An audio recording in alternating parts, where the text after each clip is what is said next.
About 5 years ago, Pat Madden came to BYU, Idaho to promote BYU's MFA program.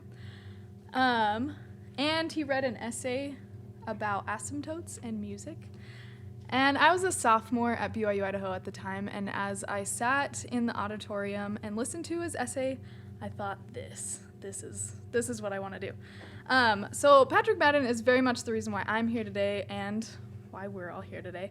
Patrick Madden received his BS in physics from Notre Dame, completed a creative thesis for his MA here at BYU, and received his PhD from Ohio University, after which he joined BYU's English department and has been teaching students in the essay and especially lauding the classical form.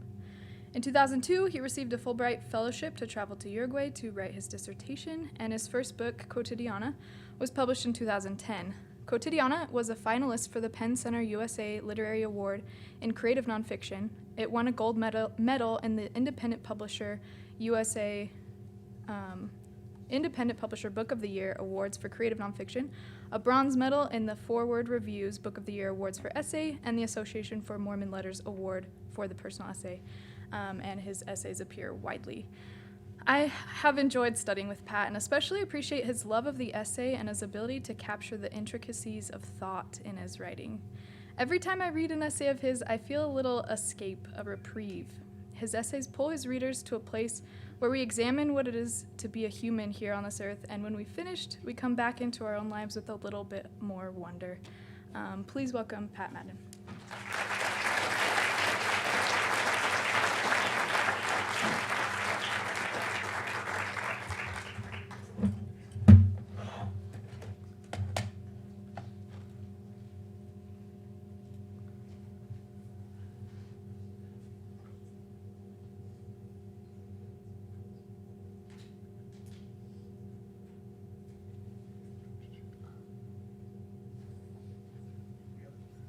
So, or not. Well, pardon me.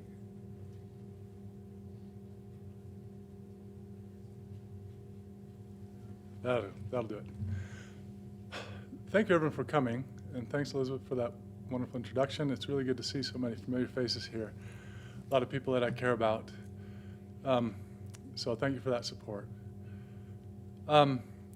We'll start with a little quiz. Can anybody tell me whose photo we are looking at here on the board?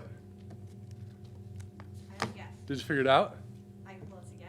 Yeah? Is it an unfortunate picture of Shia LaBeouf? No. Not Shia LaBeouf. It's a reasonable guess. Reasonable, yeah. Well, maybe that's a good thing we don't know who that is. If I give you this hint, like his name written, now do you know who it is? And do you recognize the book, A Million Little Pieces? A few years back, James Fry hit it big when Oprah selected his book for her book club and sold millions of copies and made him rich and famous, and then he was made infamous when some investigators discovered that he had fabricated key parts of the memoir, making himself look a lot cooler than he really was, and increasing the drama of the book.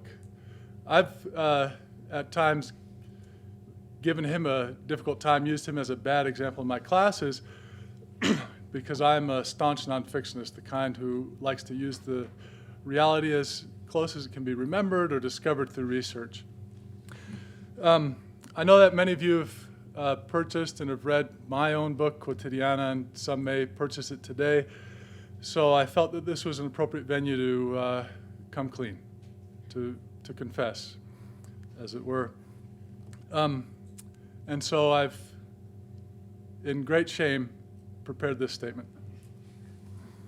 As the phone calls, the letters, the legal summonses mount, and the smoking gun journalists harass me, my family members, and my friends, I've decided to declare my guilt preemptively before I'm unmasked by those muckrakers with nothing better to do than flush a fledgling writer's career down the toilet. I admit it, I fictionalized key parts of my supposedly nonfiction collection of personal essays, Quotidiana. as a longtime committed nonfictionist, one who teaches his students not to lie, to select and shape their real experiences into literature, I feel so ashamed. I sincerely apologize to those readers who have been disappointed in my actions.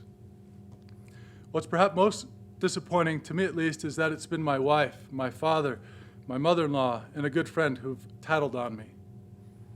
For instance, on page 31, I claim that I only bought UB40's greatest hits when Karina and I were filling out our order for free CDs from Columbia House. Karina now assures me that no, I actually bought this CD from a brick and mortar store as a gift for her. And on page 22, when I say that Karina gave our first son the nickname Pato, I know now that I should have credited Karina's mother instead. I can only imagine the anguish I have caused unsuspecting readers who have taken my word for these events. Later, on page 101, I write, perhaps erroneously, that Helen sang alto harmony to my grandmother's soprano melody. Who knows why my father, who had read this particular essay in an earlier form, waited until the book was published to express his doubt about the veracity of this statement.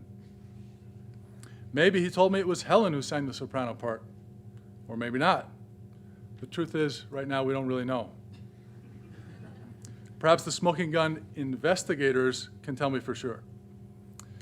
And on page 65, at the end of a long italicized list of Spanish names for fruits and vegetables for sale at Montevideo's Mercado Modelo, a section of the book that nobody actually reads, I briefly mentioned the Uruguayans' preferred word for pineapple, ananá, which I note in contrast to the more widely preferred piña.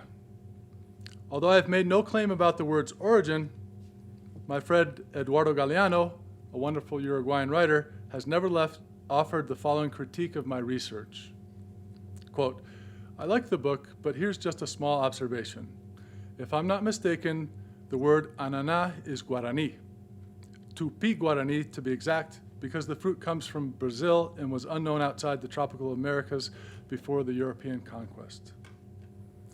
I offer the correction or expansion here in the spirit of penance for my sin of omission. But I suspect there's no forgiveness for the greatest factual error I've yet encountered in the book. On page 126, just joking around, I quote some lyrics from a Rush song, replacing "It's a part of us" with "hippopotamus." I attribute these lyrics correctly to Neil Peart, but place them in the song Entre Nous, which is blatantly false and an embarrassment to me. I claim to be a staunch Rush fan, so how could I not know that these words come from Different Strings, the song after Entre Nous on 1980's groundbreaking Permanent Waves album? To this humiliating question, I have no sufficient answer, only excruciating guilt and sorrow. I regret my decisions to falsify my experiences in these and perhaps other yet undiscovered ways, or my slothfulness in neglecting to check these vital facts of my life. I recognize that I've discredited myself in irreparable ways. I only hope these revelations will not alter my readers' faith in the book's central message, whatever that may be. Thankfully, my publisher has assured me that they will take all steps necessary to put things right with the defrauded public. Taking a page from the Doubleday playbook, they've issued the following statement, and I quote, "The potential for controversy over Patrick Madden's Quotidiana will possibly in the future cause serious or perhaps only mild concern at the University of Nebraska Press. It is not the policy, neither is it the stance of this or any other company that we might or might not know of, that it doesn't matter whether a book sold or lent from libraries as nonfiction isn't false, or that it might not be misconstrued as having arisen from certain unverities or misfacts. Readers wishing to receive a refund on their purchase should simply cut out the kookaburra from the book's cover, paste it onto a popsicle stick, and create a YouTube video of the animated bird chanting a page from Quotidiana, making sure to change voices for and properly cite any block-quoted passages." Send your link to refund@quotidiana.org along with your contact information. The best rendition, as voted on by a panel of expert judges, will receive a check for 1/10 of the book's current lowest Amazon Marketplace price. We try to bear a certain responsibility for some of what we publish when we can, and we apologize to the reading public for any unintentional confusion, bewilderment, or mystification surrounding or concerning the publication of Quotidiana or any other books ever.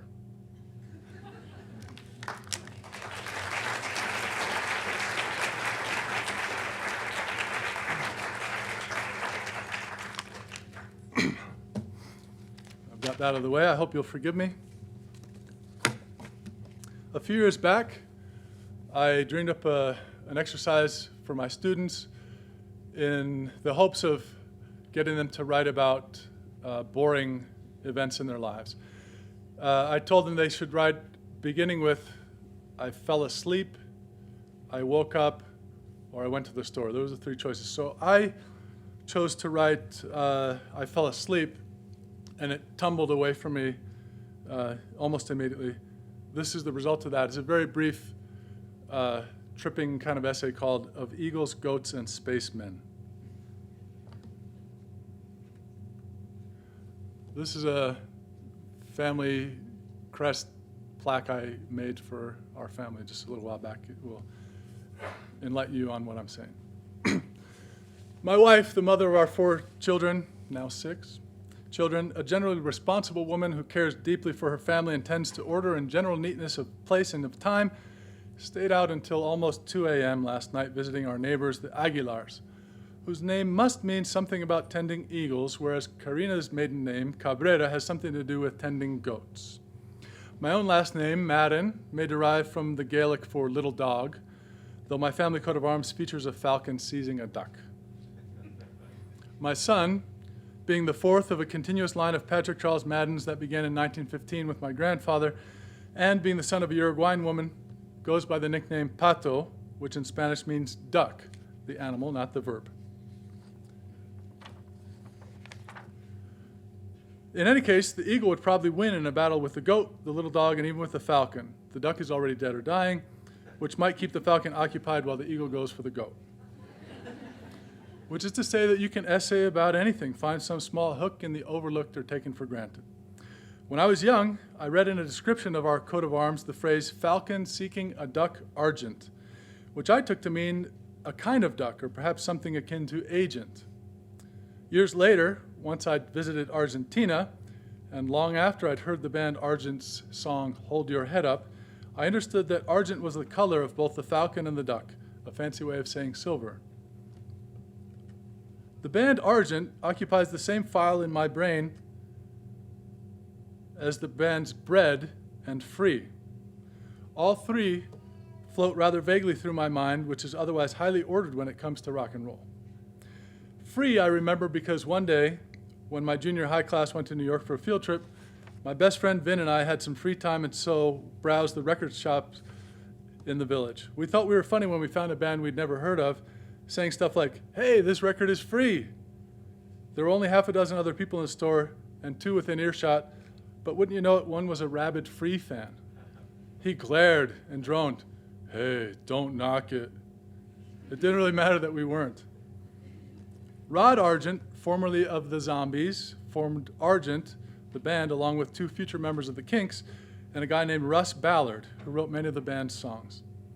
Beside the slightly repetitive Hold Your Head Up, their other big hit, made bigger years later when covered by Kiss, was the song God Gave Rock and Roll to You, which I do not doubt. The first record I ever owned was Kiss's Double Platinum, which I bought at Sears with my own money, and which my father convinced me to get instead of Alive, because he said live recordings tended to be sloppier, less precise than studio recordings. I brought the silver-sleeved LP home and played the song Making Love over and over with no idea what it might mean. And that's not entirely true. I thought, based on the band's name, that it meant kissing, perhaps spelled out in sing-songy, Kissing and all that. My favorite Kiss guy was Ace Frehley, the one with silver makeup, whose 1977 solo album featured Ace's cover of Russ Ballard's song, New York Groove.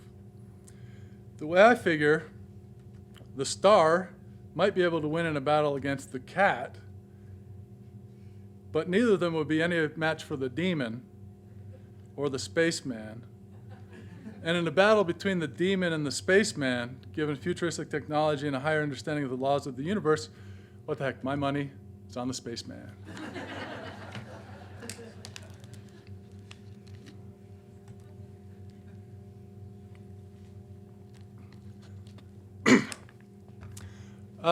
I've just completed a new book. It's in the pipeline. It'll take at least a year to come out, but this essay comes from that book. As Elizabeth mentioned, my undergraduate degree is in physics. I'm still very interested in that, and it carries through my thoughts quite a bit, though I don't remember the formulas. So the book is called Sublime Physics. Its undergirding metaphor is that we take from the natural world and from the world of lived experience ideas that bring us into the realm of metaphysics or even of spirit. So this is one of those physics-y kind of essays. It's called Moment, Momentous, Momentum. I have no pictures for it. From far away, sometime later, I surmised that the metal stirrup, the remnant of a broken swing, that hit my daughter Sarah in the left temple carried with it a momentum of roughly 8 km per second as it traced its arc from my daughter Adriana's hand as she followed it with her widening eyes as she realized its trajectory would intersect her younger sister's. Given that Sarah's mass, even at age 3, was substantially more than the swing's, the momentum would have been easily conserved in simply knocking her a half meter or so in about a second.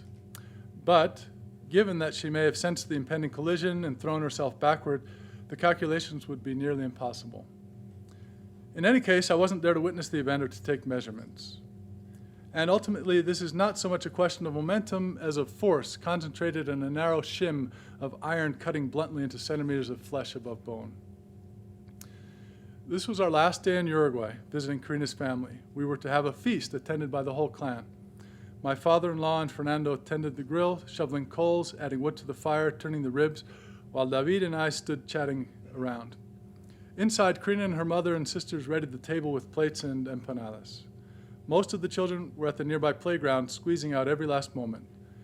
Then my oldest, Pato and Addie, ran breathless and crying around the gray corner of under the broken ombu tree. "Sarah, bleeding!" amidst a string of unintelligible over-talking.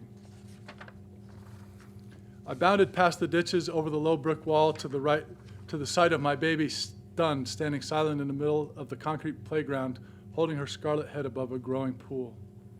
I swept her up, cradled her in the crook of my arm, and bounded back, past the chimney, into the house to grab a towel, to wash the wound, to call a taxi, to rush to San Bois.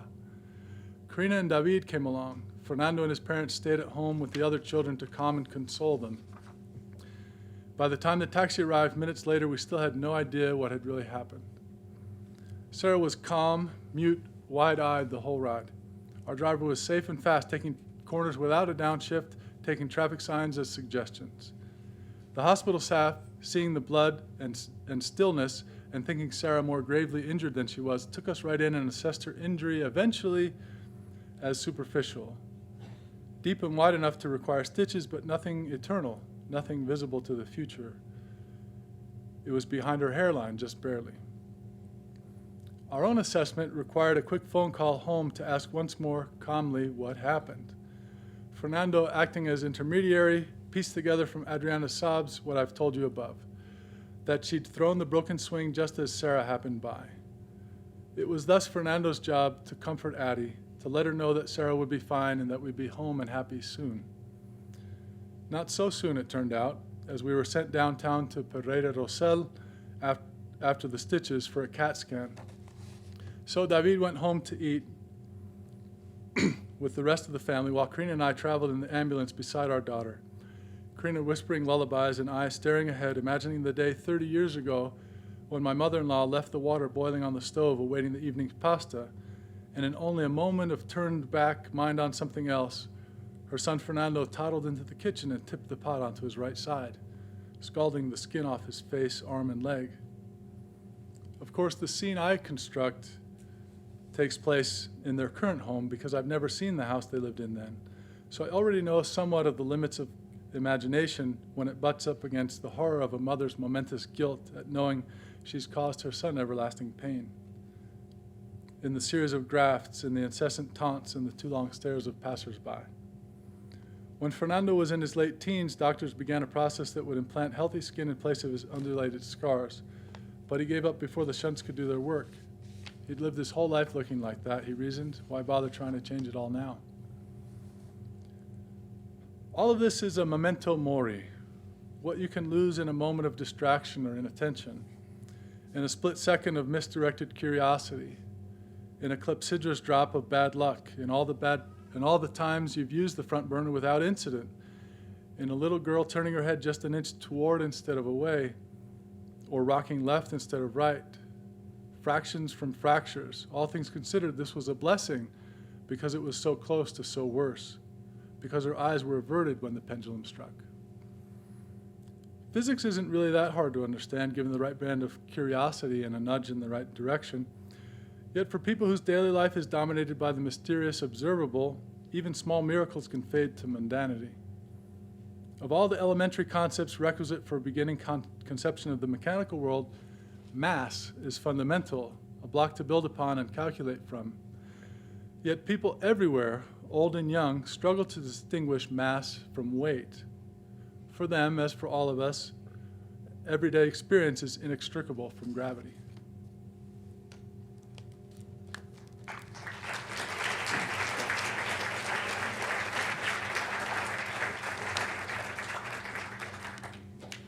Another part of this forthcoming book is a 100-page essay. It took 7 years to write.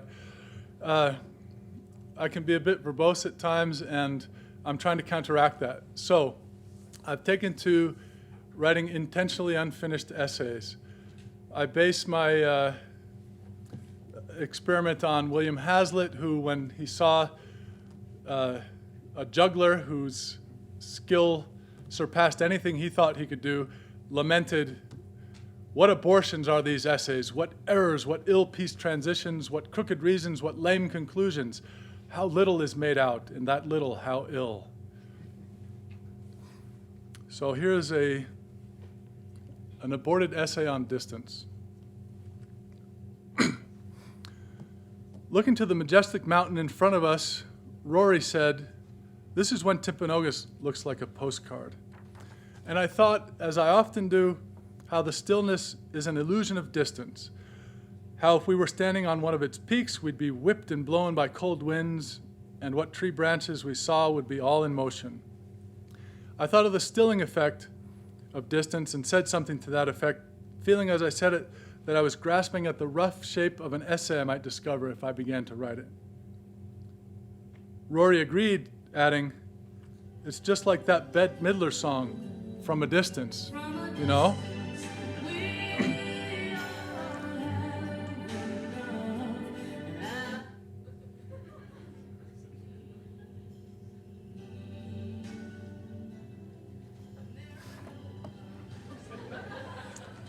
From a distance, she croons, with aching earnestness.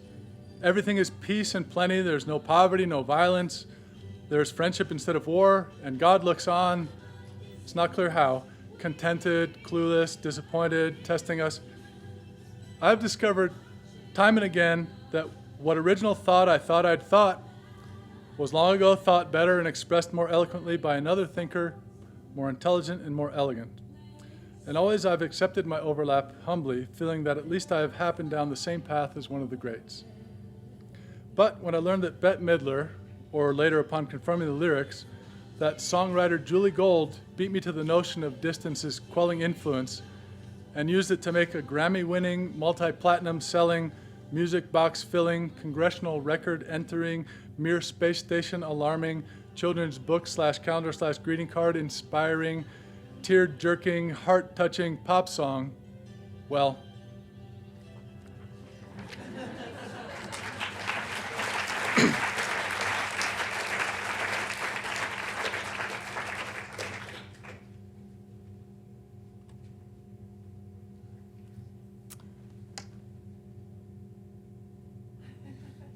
I've used eBay to make an essay.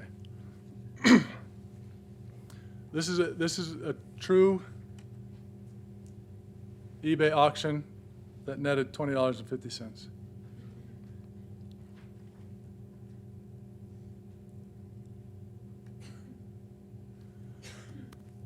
You are bidding on approximately, I should tell you the title, Michael Martone's Leftover Water, imbibed literary greatness, dozens of authors in one swig. You're bidding on approximately 8.3 ounces of Dasani water plus backwash in a 20-ounce plastic Dasani bottle. This was left by writer Michael Martone on Wednesday, March 25, 2009, after a reading at Brigham Young University, during which Martone read the contributor's note where he talks about his mother writing his school assignments, another essay called G sharp minor 7th in the second inversion, and 17 postcards from Terra Incognita. Why should you want Michael Martone's leftover water, especially when Elvis's may come up for bid again? You may recall from one of Martone's contributors' notes that, quote, in his role as host of a reading, he's often faced with what to do with the leftover water of his guests. Martone is left behind to secure the room, coil the microphone cables, clean up, kill the lights. Part of the cleaning up part has always included the disposing of the evening's water. Often the lecture halls and auditoriums are not outfitted with a sink. Indeed, the whole point of the headache of providing water in the first place has been the fact that the hall is not in close proximity to sources of water. So Martone has found that he has fallen into the habit of finishing the water himself, drinking the dregs from the glasses and bottles left by the readers, like a priest ingesting the leftover Eucharist at the end of Mass. Martone does this more out of a sense of neatness and order, but he supposes there is some of the spirit involved as well. He has witnessed some really amazing performances, listened to the work of famous and remarkably gifted writers, and he has drunk their leftover water. Perhaps a part of him believes that some of the talent and skill will find its way into his own metabolism through this communion with greatness. It is a kind of inoculation by means of this tainted fluid with the cooties of the greatest. Martone hoped that as he drinks, its inspirational properties, if not the medicinal ones, have taken, end quote. So, you're securing decades worth of literary genius, the cooties of the greatest, all at once, through the cooties of this pioneering collector. Whose DNA might you find swirling in this literary stew? Gordon Lish, Tobias Wolff, Mary Carr, David Foster Wallace, William Gass, Jane Smiley, Lewis Hyde, Susan Dodd, Susan Neville, Tony Early, Louise Glick, Dean Young, Louise Erdrich, Charles Baxter, and more. Plus, with over 8 ounces of the Muse juice, you can pass it around at your next writers group meeting and still have liquid to spare. Save it a few years, collect other writers' backwash, spit in it yourself, resell it on eBay, and make your money back. Do what you want. You bought it. It's yours. Whatever you do with it, whether you gulp it down in one swig, savor it a sip at a time, share it with your friends, or simply place it as a trophy on your writing desk, you may be assured of immediate inspiration and better literary output, followed by fame and adulation. And most likely a hefty advance in your next book, not to mention the royalties from the movie version. In addition to this priceless H2O, the winning bidder will also receive a handwritten postcard of authenticity from Michael Martone, congratulating him or her on his or her wise investment and certifying that the leftover water is indeed Martone's. Good.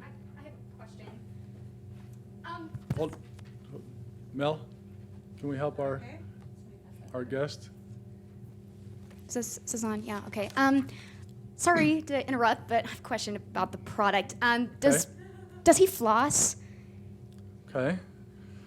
Allow me instead to answer 2 questions I think you're really asking. 1, did Martone floss soon before drinking, thereby limiting the quantity of valuable food morsels floating in the water? No, he did not. The water is sufficiently infested. 2, why is flossing important? If you're like me, then you may floss occasionally when you remember and aren't too tired, without much gusto. But hear ye my sad tale. Now I've got deep pockets, and it's not the kind that begets prodigal spending. This means deep cleaning from the dentist, which which hurts and requires quarterly instead of twice yearly visits, which most insurance companies won't quite cover, which does some damage to the shallow pockets we writers have. Which brings me to this interesting note from the dictionary. Floss, verb, intransitive, to flirt, to show off, especially by flaunting one's wealth, possessions, etc. A thing Michael Martone most certainly does not do. Dr. Madden, sorry, can I ask a question too? Yes. So I know that we're all kind of like, this is really interesting and sounds really cool and stuff, but we're all kind of health conscious, I assume. And so I just have to know, has Michael Martone tested positive for anything like insanity or something else that we might like catch from drinking his water? So you're hoping to catch some of what he has? Yeah. Okay. I guess. That's understandable. It is a rare individual who will hold up for hours, conversing only with himself, spinning stories and ideas from gossamer words, lining them up neatly or putting them in a cage to fight to the death, straining for communication.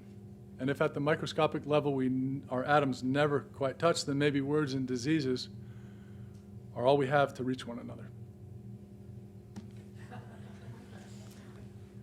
Is there any visible signs on the water bottle that Martone actually drank from it? Is there like floaties in the water? Or are there teeth marks on the cap, like when he opened it? Well, I'll first submit into evidence the video stills of Martone drinking from the very bottle of water. And from that point till now, I will submit my own nearly spotless record of honesty and truth-telling. Mr. Martone has also agreed to send the winner a postcard of authenticity, suitable for framing or recycling. Of course, you're free to hire your own forensics expert to verify the water bottle's authenticity. Or next time you see Martone, simply pluck one of his long gray hairs and get your DNA match. As for the other writers whose germs are also likely to be swimming in this swill, you'll simply have to believe Martone. I do. I have a question. How are you going to ship the water? Because will certain precautions be taken? It being not just water, which is, speaking from personal experience, tricky enough to ship, but also a unique collector's item. Thanks. So in order to keep the would-be mail thieves off the trail of this unique collector's item / literary potency potion, I will mail the bottle padded by styrofoam peanuts or bubble wrap in an inconspicuous corrugated cardboard box of indeterminate dimensions. Or I'm happy simply to spill the water in a major river upstream from you at a pre-appointed time, or to simply leave the bottle uncapped outside in the sun for several days so the water evaporates and rejoins the great cycle of life, to then rain down and bless the earth and her inhabitants with deeply moving ideas and inspirations. I'd have to charge a little extra to do my special rain dance to make the winds blow exactly in your direction, but we could make arrangements. Excuse me, but with that much history and that much germs, what color is the water by this point? Color, when understood beyond the 64 variety Crayola box, is essentially the eye-brain's perception of a certain wavelength range of electromagnetic radiation between 390 and 730 nanometers. We call this visible light. An object's color then basically consists of the wavelengths of light that it reflects or transmits as opposed to absorbs. Other factors such as viewing angle, reflectiveness, source light, etc. can also influence color perception. In the case of water, small amounts such as the approximately 8.3 ounces offered here for auction tend to be viewed as clear. Yet, as you no doubt remember for your high school physics course, water tends to absorb the longer wavelengths of light, the red end, while allowing the shorter wavelengths, the blues, to pass through. This effect is enhanced by particulates suspended or dissolved in the water. Water may also reflect ambient light from the sky, the table it's placed upon, thus offering the curious viewer a soothing spectrum of grays and browns. I highly recommend viewing your Michael Martone water in a variety of settings and under a variety of circumstances. Perhaps the most rewarding would be this. Place a shining flashlight horizontally in a darkened room. Face the same direction as your beam, a few steps to the side. Hold your Michael Martone water at arm's length in front of you at a 45-degree angle. Turn the bottle, tilt it a little this way, a little that way, raise it, lower it to find the optimal viewing position. Soon you should see on the right side of the water a red sliver. Soon you will recognize the rainbow. And thus we see Michael Martone's leftover water is all colors. Yes. So I'm most interested in Martone's water from the AWP conferences, or that piece of toast with the burnt silhouette of the pompadour. So I'm wondering, is this your only Martone item, or will you be auctioning some other collectibles? I'll have to take issue of your characterization of Martone's hairstyle. The pompadour, which I've just researched a little bit, is short on the sides, combed up front, and back on the top, forming a kind of smoothly rounded forehead shelf. Think Elvis, Roy Orbison, James Dean. And if you're interested in making your own pompadour, you can find instructions online. Additionally, you may find it interesting/frustrating to learn that the pompadour is named for Jean-Antoinette Poisson, Marquise de Pompadour, who was King Louis XV's mistress in the mid-18th century. Did she wear her hair like this? Not according to the portraits. So why do we trace the etymology of the hairstyle to her? Because, quote, she introduced these styles, end quote. To make a long story short, I'm hoping the exclusivity of this Martone memorabilia will send its auction price skyrocketing. I have nothing else to auction at this time. Yes? I'm interested in acquiring the Martone water for my rare water collection, but I'd like to know where the water originally came from or any information you have about its origins.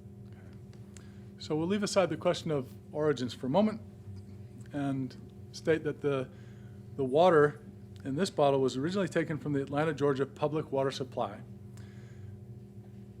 before it was purified by reverse osmosis, which means essentially filtering through a screen, and enhanced with trace amounts of magnesium sulfate, potassium chloride, and sodium chloride. The Coca-Cola Company, which brings us Dasani water, assures us that, quote, Dasani is water. Pure and essential. Dasani helps you embrace life with a fresh, optimistic outlook. As basic as breathing, Dasani quenches thirst naturally and deliciously. End quote. I'm feeling better already. As for the origins of water on Earth, well, even Wikipedia doesn't quite know the answer, so I can't help you there. I will say, though, that thank goodness there is water on Earth, or else how could we live?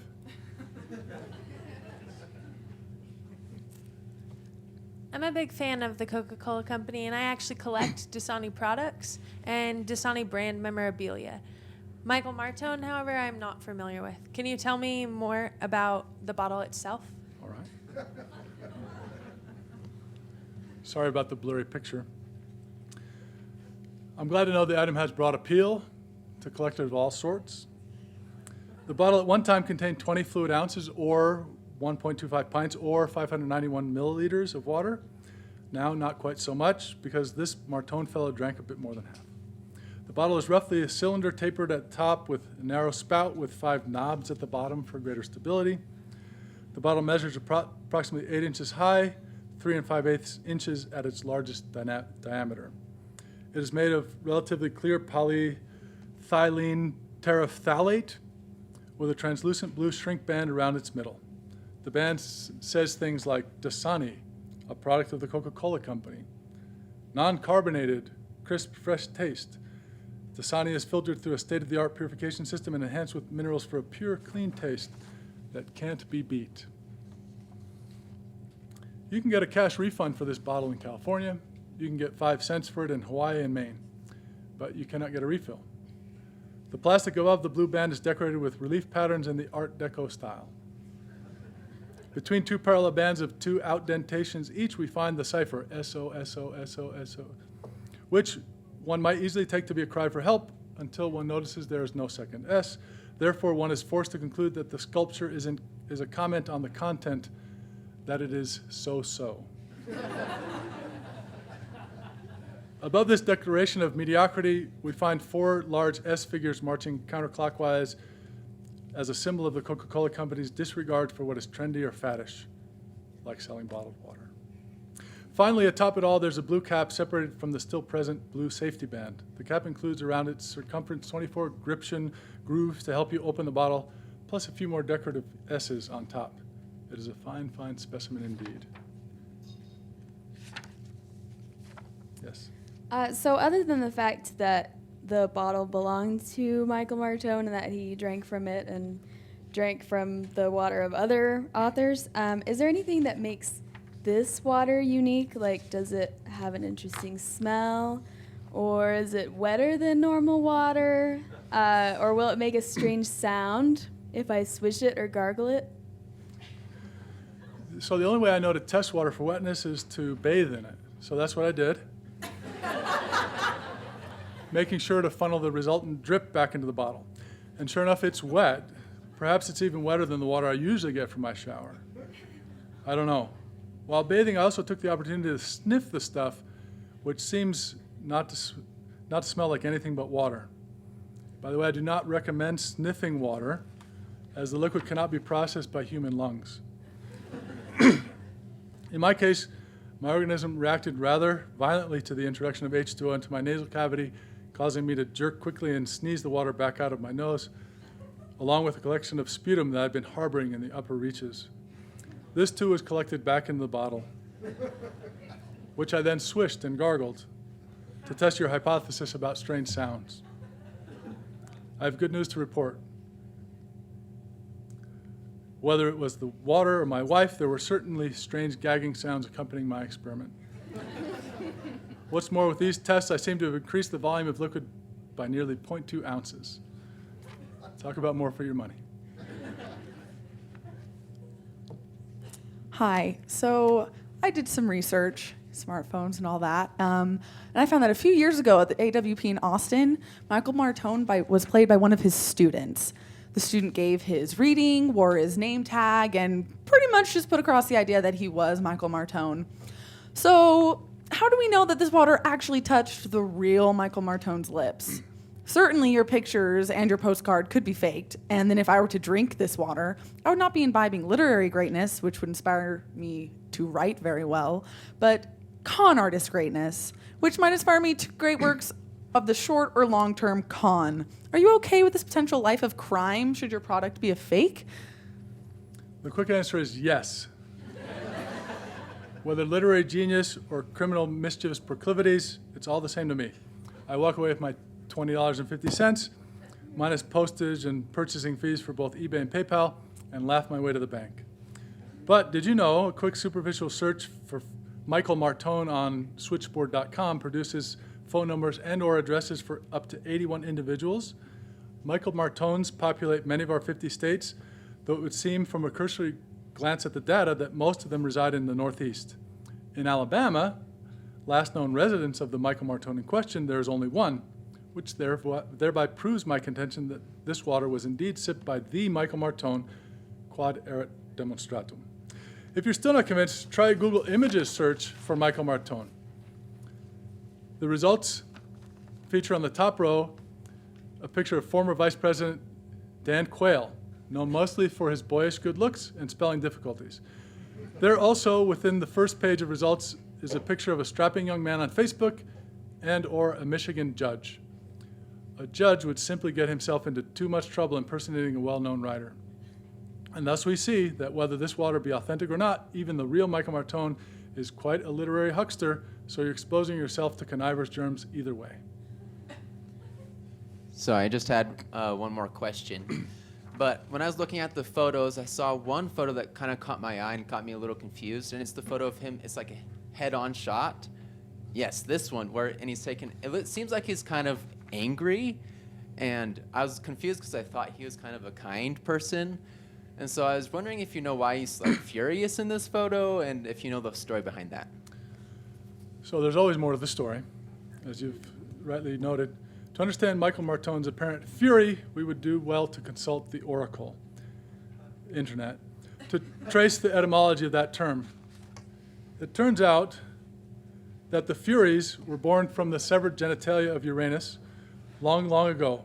According to the Iliad, their purpose is to punish whoever has sworn a false oath, which once again confirms this auction's fundamental claim that the water is legitimately Michael Martone's.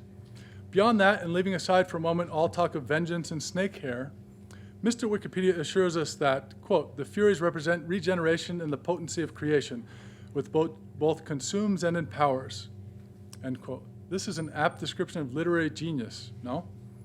I would like to add that REM lyrics are often very difficult to decipher, but I once did a pretty good job figuring out it's the end of the world as we know it and I feel fine, which includes the line about the Furies breathing down your neck. This may have been my first encounter with the Furies, though perhaps not with fury.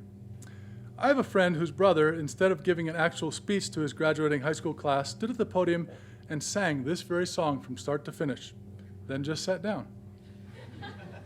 I don't think I would have had the guts to do that. In fact, I didn't.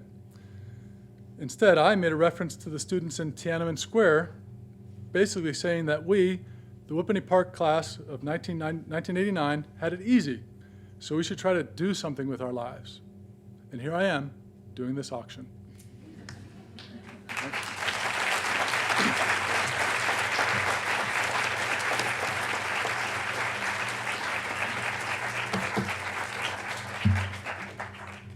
We're out of time, so you can ask me questions individually. In the spirit of penance and following James Fry's lead, I have a note to the reader explaining all the factual inaccuracies of Quotidiana for them who wants them. Thanks again.